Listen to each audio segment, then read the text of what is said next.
नमस्कार दोस्तों, जय हिंद, वंदे मातरम। मैं आपके साथ जायसवाल सर। आप सभी का स्वागत अभिनंदन है टीटी फैमिली शिक्षकों के परिवार जायसवाल कोचिंग सेंटर पर, पावर्ड बाई शिक्षा ही प्रकाश है। दोस्तों, बात करेंगे रीट बाल विकास मनोविज्ञान क्लास नंबर 5 की बात करेंगे। इस क्लास में बेहतरीन हम टॉप 20 क्वेश्चंस करने जा रहे हैं।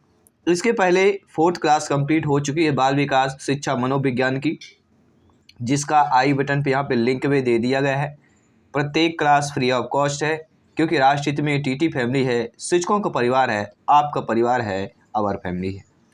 चलिए शुरुआत करते हैं बाल विकास शिक्षा मनोविज्ञान की क्लास नंबर 5 में टॉप 20 प्रश्न हैं आपके सिलेबस के अकॉर्डिंग, आपके एग्जाम पैटर्न के अकॉर्डिंग, जिनमें से पहला प्रश्न आप लोगों की स्क्रीन पर दिया गया है। अगर आपसे क्वेश्चन का आंसर बन रहा है तो प्रत्येक प्रश्न का फीडबैक अवश्य कीजिएगा। साथियों, शिक्षण एक प्रक्रिया है। शिक्षक द्वारा अधिगमकर्ता को ज्ञान के स्थानांतरण की, अधिगम को निर्देशित करने की, अनुदेशन की या शिक्षण अधिगम का सरलीकरण करने की।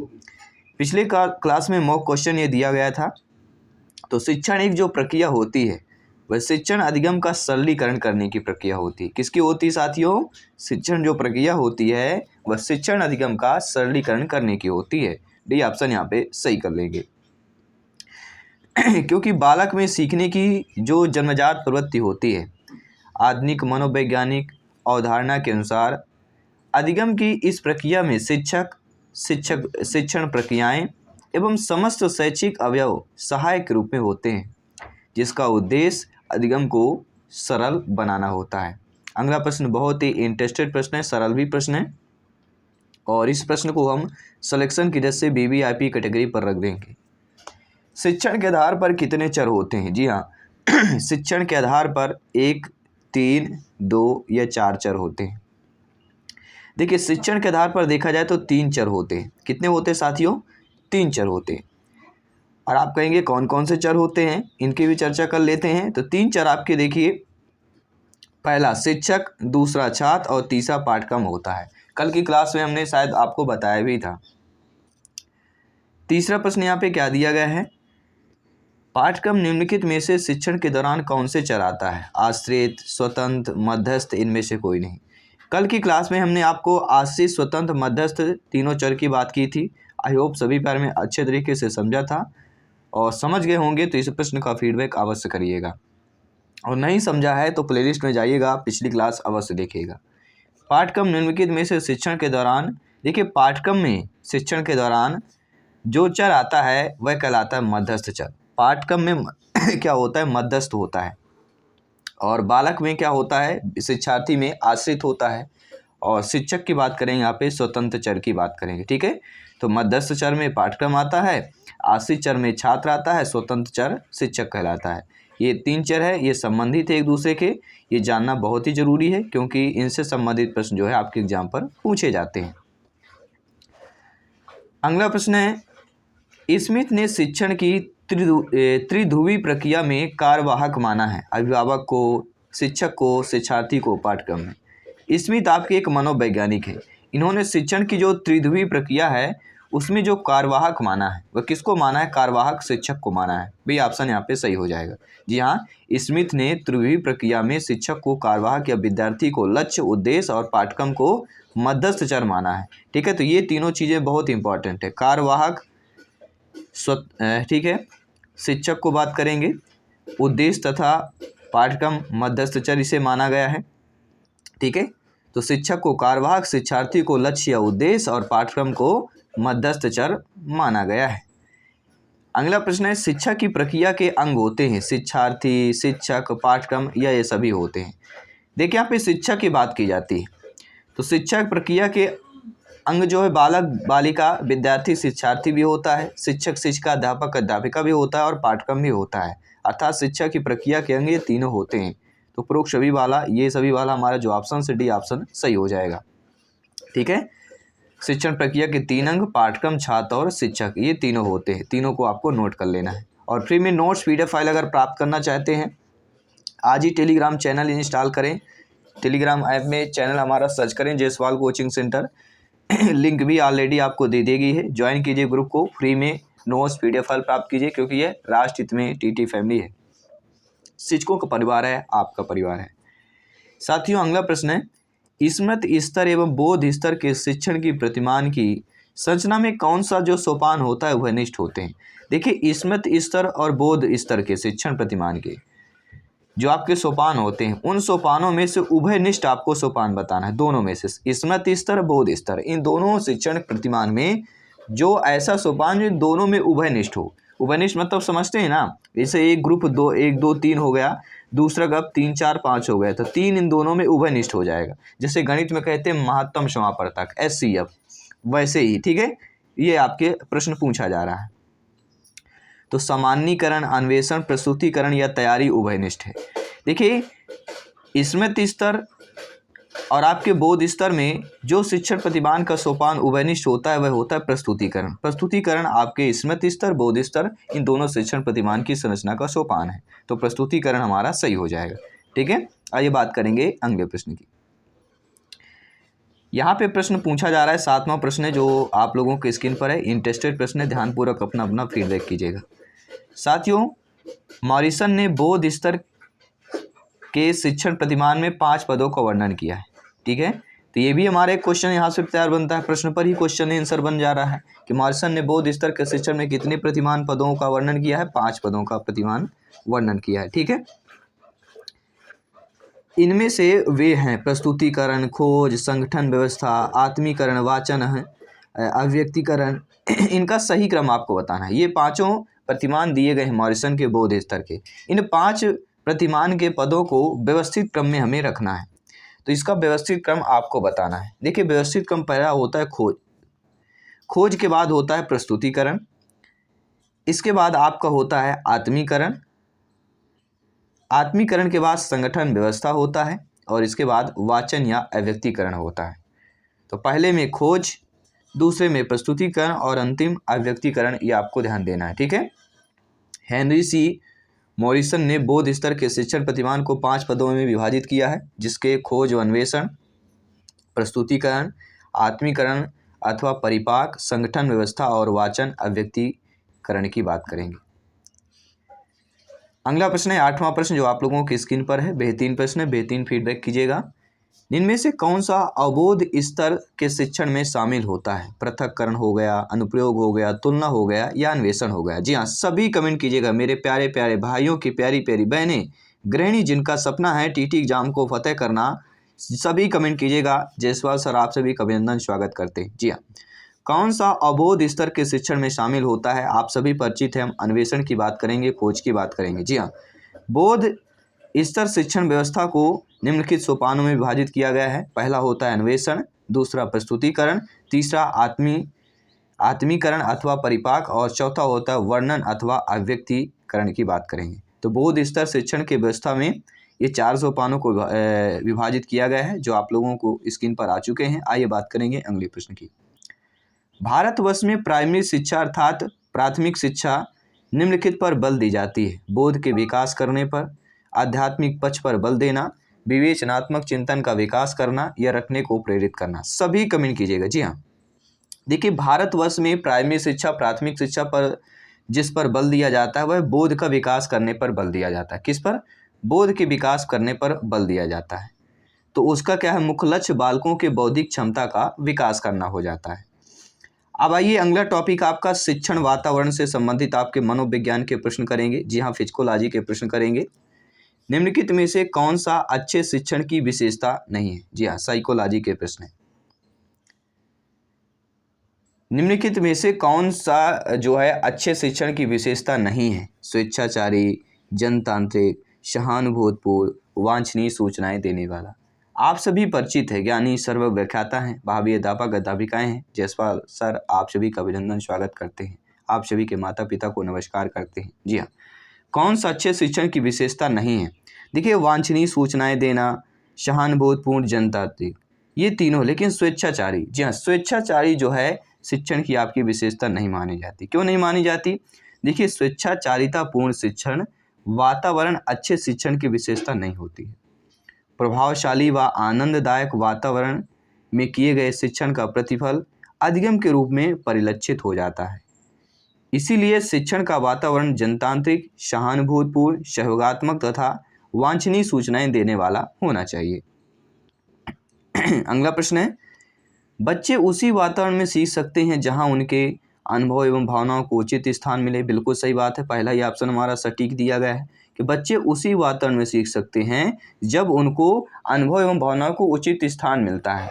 ठीक है, तो यहाँ पे पहला ऑप्शन हमारा सही हो जाएगा, क्योंकि आप समझते हैं यानी अध्यापक को कक्षा शिक्षण करते समय सहानुभूति तथा सहयोगात्मक व्यवहार करना चाहिए और बच्चे के अनुभवों और भावनाओं का सम्मान करना चाहिए। ठीक है, अगला प्रश्न आप लोगों के स्क्रीन पर है, एक शिक्षक को कक्षा में कार्य करना चाहिए प्रगतिशील भूमिका में, प्रजातांत्रिक भूमिका में, प्रभुत्ववादी भूमिका में या प्रभावशाली भूमिका में करना चाहिए।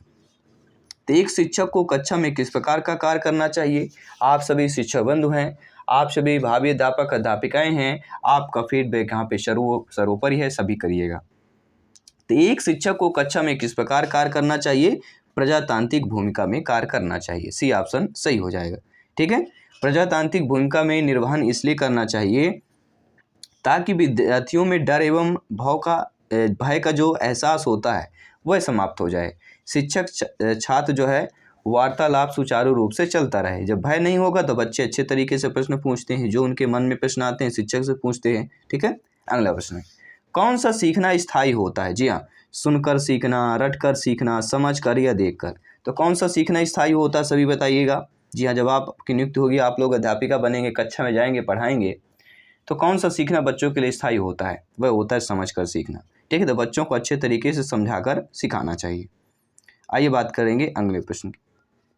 अपनी कक्षा का एक विद्यार्थी की प्रवृत्ति को यदि शिक्षक बदलता है तो उसे क्या करेंगे? जी हाँ, मान लीजिए आपकी कक्षा का एक विद्यार्थी की प्रवृत्ति है जो आप बदलना चाहते हैं, तो उसे विद्यार्थी के साथ कड़ाई से पेश आएंगे, कक्षा के अन्य विद्यार्थियों को उससे ना जानने योग्य दूरी बनाए रखने के लिए कहेंगे, या हम बात करेंगे कि उसके समूह के सभी सदस्यों की प्रवृत्ति बदलनी होगी, ये विद्यार्थी को पढ़ने के प्रति प्रेरित करना होगा। देखिए साथियों, अपनी कक्षा के विद्यार्थी की प्रवृत्ति को यदि शिक्षक बदलना चाहता है तो उसके समूह के सभी सदस्यों की प्रवृत्ति बदलनी होगी। क्यों बदलनी होगी? देखिए, बालक की प्रवृत्ति उसके संगत से मिलती है, अतः यदि किसी एक बालक की प्रवृत्ति में परिवर्तन करना है तो उस बालक के संगत में रहने वाले सभी बालकों के प्रवृत्तियों को सामूहिक रूप से बदलाव का प्रयास करना चाहिए, अन्यथा बालक पर नकारात्मक भी प्रभाव पड़ने लगता है। अगला प्रश्न है 15वां प्रश्न जो आप लोगों की स्क्रीन पर है। आइए देख लेते हैं क्या पूछा जा रहा है। बहुत अच्छा इंटरेस्टेड प्रश्न है। बच्चों में सीखने सुनने के लिए अधिगम योग्य वातावरण के लिए निम्नलिखित में से कौन सा उपयुक्त होगा? शिक्षार्थियों को कुछ ये छूट देना कि क्या सीखना है और कैसे सीखना है, एक लंबे समय के लिए निष्क्रिय रूप से सुनना, निरंतर गृह कार्य देते रहना, या सीखने वाले द्वारा व्यक्तिगत कार्य करना।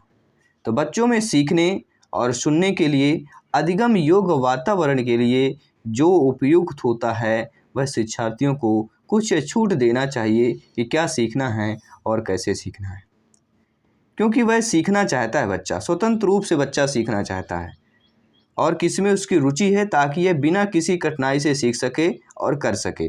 अतः शिक्षार्थी को यह छूट देना चाहिए कि क्या सीखना है, कैसे सीखना है, अधिगम योग्य वातावरण के लिए सबसे उपयुक्त होता है।